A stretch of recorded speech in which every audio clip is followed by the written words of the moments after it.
What's up, everybody? My name is Zachy. My Bandai handle is Zachy.son. I'm here today to kick off my YouTube channel. Don't know how serious I'm going to take it, but I figured it'd be a fun way for me to keep excited throughout '09 and keep me busy until One Piece Day weekend in Dallas in March. This video is basically going to be about my top 64 Blackbeard deck list and matchup spread summary from the Orlando Bandai Card Fest National Tournament. I ended up finishing 55th overall.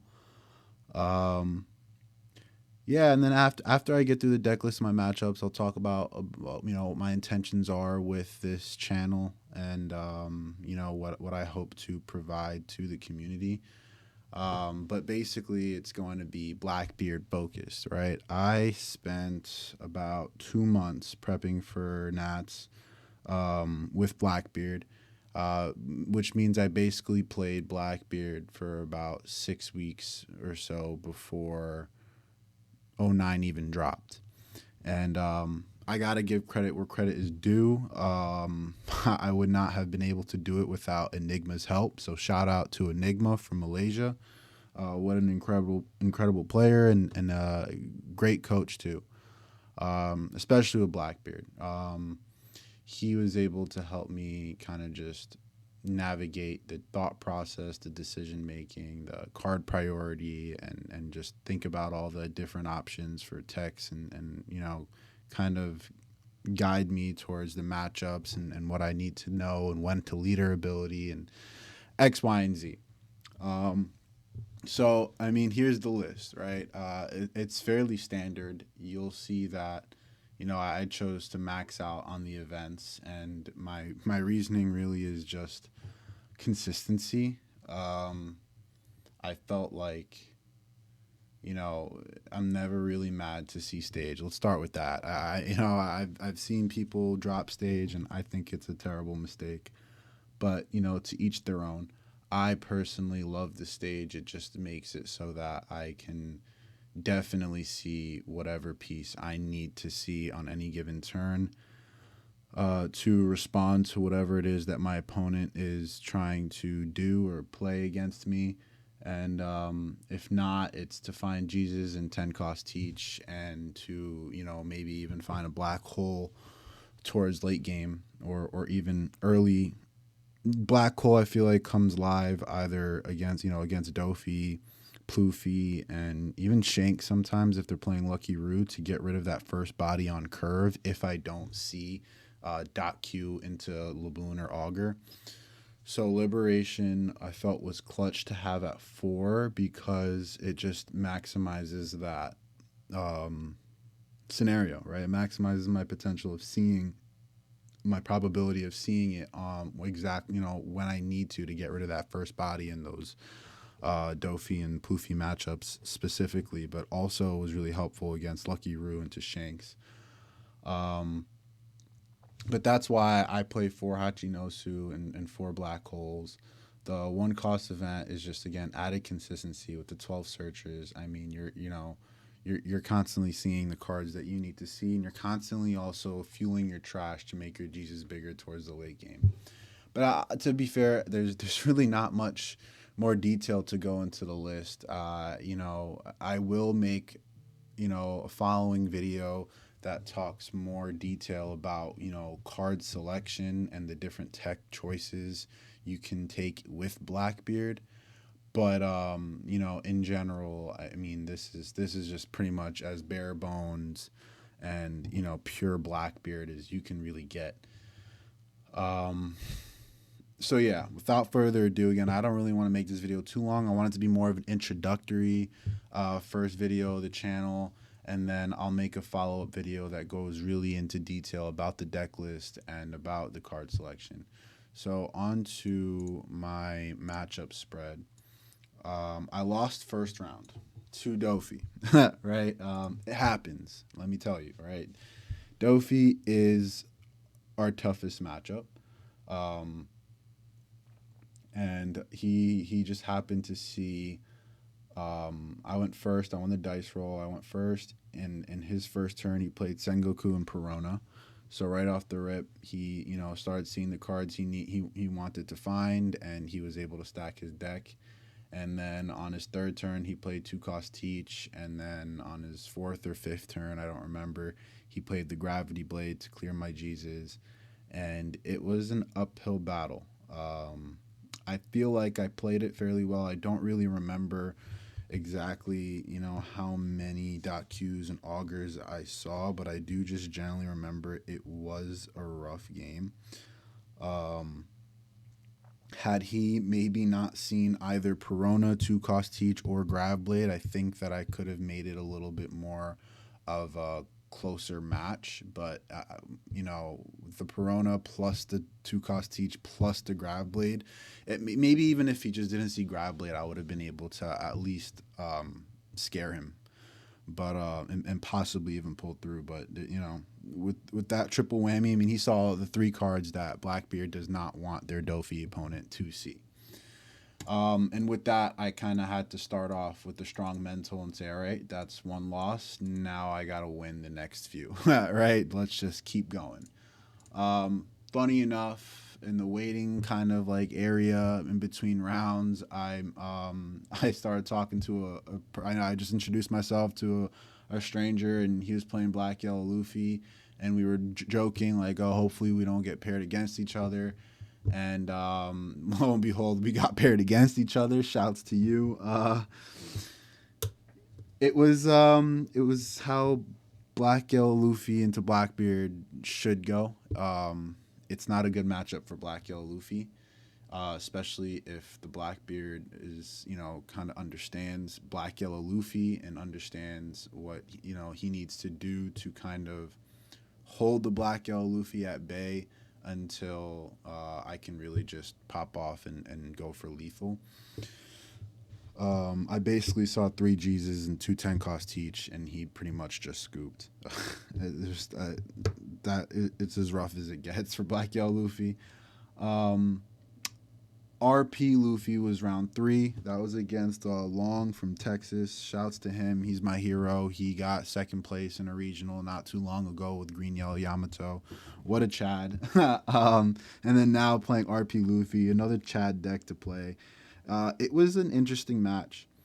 It was a really interesting game. He was able to establish two 7 costs on me. I think one was a Beckman. I'm not really sure. I think it was on then, and then he also established a 7 cost kid. So it was it honestly was a little bit. It wasn't too scary, but it was also kind of like alarming. Like I had to stay on my toes for that one because he went the 2 7 costs and then played 2 queens. So I had 2 Jesus on board and a 10 cost teach, but on that second 10 don turn, I could have played another 10 cost teach, but I knew that if I did, I would have been gambling hard. I think actually he would have. I'm not sure if he definitely would have had lethal or he could have tested me for lethal because my hand was not stacked and I was low on life. So instead of playing that second 10 cost, I ended up playing 2 Vasco shots and kind of just putting more pressure with my board. And I had to get him to 0 there because he had the queens up and I got him to 0, right? So I was trying to bait the queens, but I got him to 0 because I knew that if I kept the game going any much longer, he was just going to be able to pressure me out. So unfortunately, he had to, I had to get him to 0, and I was basically just asking him, do you have Roger? And I think he was actually hoping to get Roger from his last life or from his top deck, but he couldn't. So thankfully, I kind of just inched by there, and the next turn I just kind of went full on attack for lethal. Round 4 was Lucci, and another favorable matchup for Blackbeard. It was a very straightforward game. It was basically two Jesus on board plus 10 cost each, and he didn't really have the nuts, and he countered out fairly early, and then ended up being bricked in hand, and that's just unfortunate, but it's a bad matchup for him, and kind of just how it goes. Speaking of bad matchups, my fifth round was another Dofi. Great player, but I was able to see three dot Qs and three augers, and then establish a Jesus and a 10 cost. And so basically, my hand was always healthy. My life was fairly healthy because he had to keep answering my board. And my final swinging turn was a 12, a 13, and a 14. And he basically needed his last life to be a 2K, but it was a 1K, so he couldn't counter out that 14, and I won there. Then it was a mirror. Shout out to you, Daniel, for playing that list that you did, because that was ballsy, my guy. But he ended up being 7th place in Swiss. So I can't really, I'm going to hold my tongue. Me and him, we're boys now. So, he knows how I feel about his ballsy list, but it worked out for him, and that's kind of where I give him the props. We talked about it in detail, and, I just mad respect for him for playing that unconventional list, yet knowing how to use it efficiently and play it well, because that's pretty much what it came down to. He just played his list well.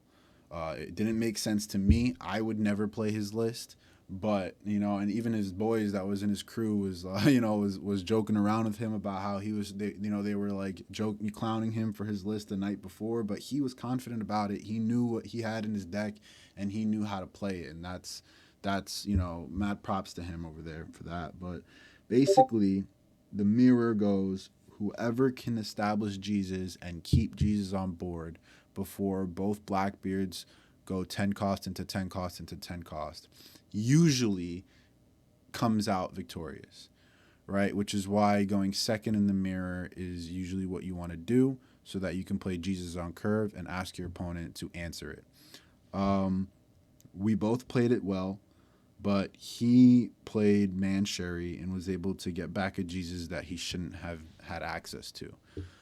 And that was pretty much the deciding factor for the match, because after that, on that Man Sherry turn, I believe he played Man Sherry, got a Jesus back, played the Jesus, and then put one or two chump blockers, and then after that, it was 10 cost into 10 cost, and that's pretty much how I lost that game. Last turn, I had like 4 swings, he had 4 blockers and 2 life, and I was like, good game, bro. It is what it is. But at that point, I'm like, okay, I need to keep going. I need to win out the next 3 rounds for a chance at top 32. So my next game was against the Shanks, and when I tell you my heart dropped on his 3 dawn turn when he played Hiking Bear. Okay, guys? Yes, he played Hiking Bear on 3 dawn, and my heart dropped because I was completely oblivious to the fact that Animal Shanks was a thing. And when I told my friends about it afterwards, they were like, "Oh yeah, Animal Shanks, that did well in a tournament in the East or something like that." And I was like, "Screw you guys for not telling me, because I was not prepared for that." Like, if that was the chopper to cheat out a body, I don't know if I would have been able to bounce back, because I just wouldn't. I really just wasn't prepared for it, to even think about that. So he played Hiking Bear on his 3 dawn turn, which, after I caught my breath, I basically was like, okay, if he had Chopper, he would have played the Chopper, which means he does not have the Chopper. And now that I know he's playing animals, he's not going to be able to trick me with that moving forward.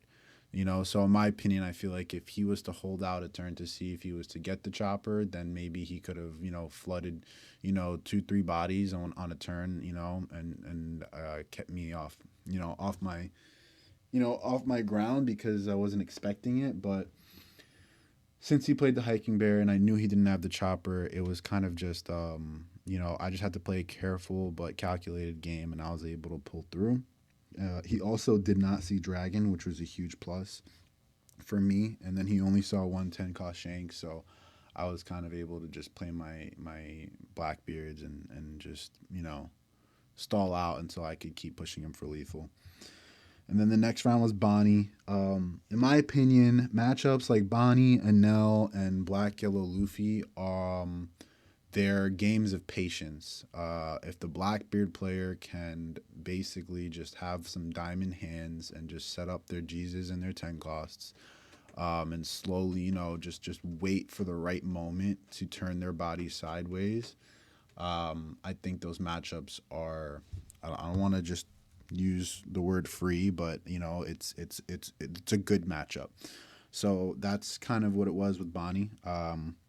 I just had a Jesus into 310 costs, and I did not swing.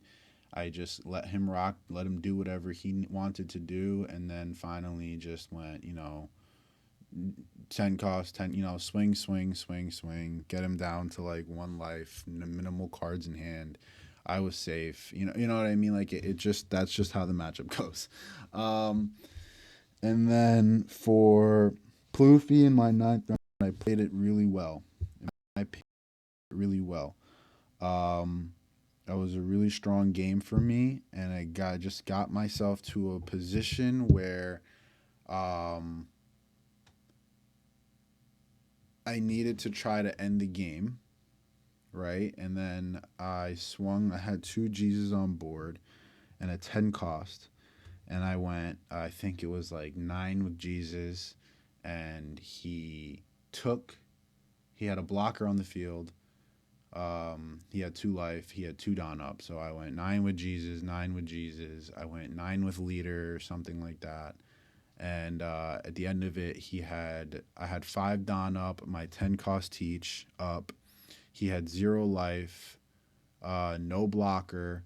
He had 2 Dawn up and 5 cards in hand. His trash had 2 Gum Gum Giants and 2 2Ks.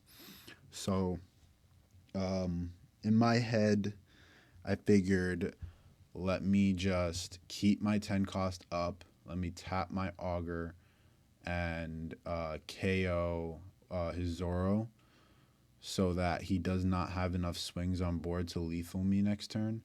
And then I can definitely finish him off next turn. But realistically, I should have just put that 5 Dawn or 4 Dawn on my teach and just swing for what it was like 16 or 17. But I chose to play safe, and I chose to basically lose to Fernuske. And lo and behold, he top decks Fernuske. And that was the end of my Nats run. That's how I dropped out of the running for top 32. To realistically, the probability of him being able to counter out 17 at life, in my opinion, was higher than him having Fernuske. But if I maybe thought about it for another 10 seconds, I probably would have came to the decision to just swing 17 and just, kind of take my chance with it, because I would have been able to sleep more at night if I. But then I guess you never know. But I feel like my play style, if I went for 17 at life and he was able to counter out of it, I would have been able to sleep better at night, losing that way than to lose to the Fernuske top deck. But I mean, that's not what happened. So I might just be coping. It just sucks to know that if I went 17 at lead there, I probably would have made top 32, because before that round was processed, him and I had the same, breakers, had same, percentages, and he ended up being 29th. Shout out to Eduardo. I took a selfie with him. I cheered him on the next day. I saw him in the morning and, gave him a pep talk. And you know what I mean? Like, if I placed 29th in his spot, his first round was Dofi, and then his second round was going to be Dofi. So, yeah, I was like, man, you're the better man for it. You're playing Poofy and I'm playing Blackbeard. So if I was in your shoes, I could have tried my best and maybe snuck one round forward, top 16. But the odds are not in my favor. So it is what it is. That was my run at Nats. this is the first time I'm doing something like this, so I apologize if I'm not like talking eloquently or articulating properly. But if you have any comments or suggestions, let me know. My goal and my intention with this channel is to encourage people to play Blackbeard and to properly inform people on how to play Blackbeard.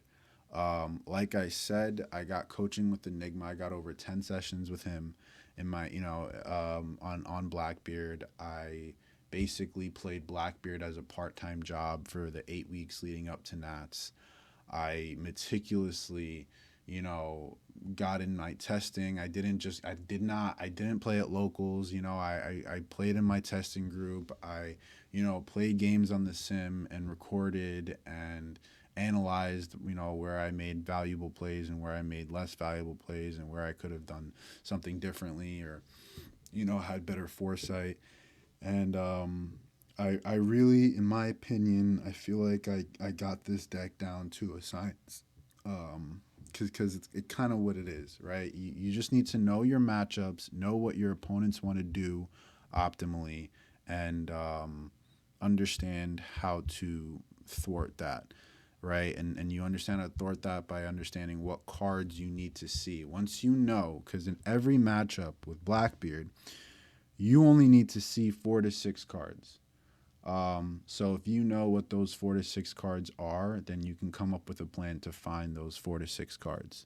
And you know exactly what to ditch, what you don't need. You know exactly when to search and what to search for and what your timing windows are. Because in my opinion, Blackbeard kind of has like 2 transition periods, right? The first is to set up the KO on board with Doc Q and Augur, Laboon. The second is to establish Jesus, and the third is to be, healthy enough to play the 10 costs back to back.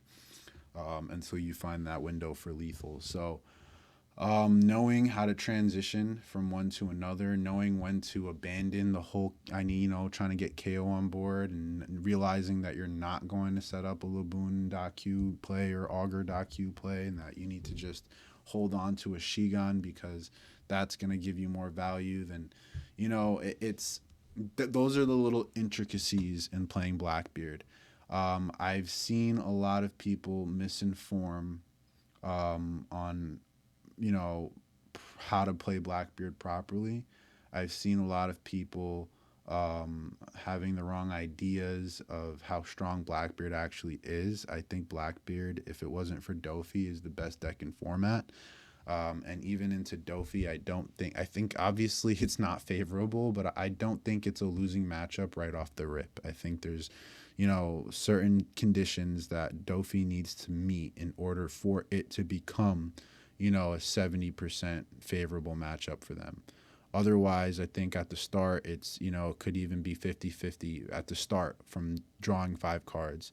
And then it depends. Does he see Perona on turn 1? Then does he C2 cost siege? Does he see grab blade? Does he hit every leader ability? Do I see multiple dot Qs and augurs? Do I get a Shigan off trigger? X, Y, and Z. So there's variables that go to it, and I will talk about those in more detail. I will explain the most popular meta matchups and what cards you need to see and how you want to map out your Dawn turns. And I basically want whoever is interested in playing Blackbeard. I want to be a source. I want to be a resource for you guys. I want you to comment, DM me on Twitter. My name is Sunzacky on Twitter. SUNZACKY.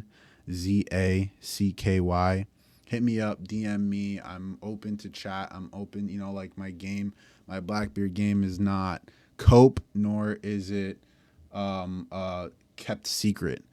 Right, I'm Blackbeard is going to emerge from the shadows for OP10, so you might as well be prepared for it now in OP09, because even if you're just gonna wait for OP10 to pick up Blackbeard, then you're gonna have to start that learning curve at OP10, and the people who learn how to play Blackbeard in OP9 are gonna be leaps and bounds ahead of you. So I highly suggest you pick up Blackbeard now if you're at all interested, and I highly encourage you to be confident that if you put in the time and you try to really understand and be patient, you will see that this deck is really, really, really strong even right now.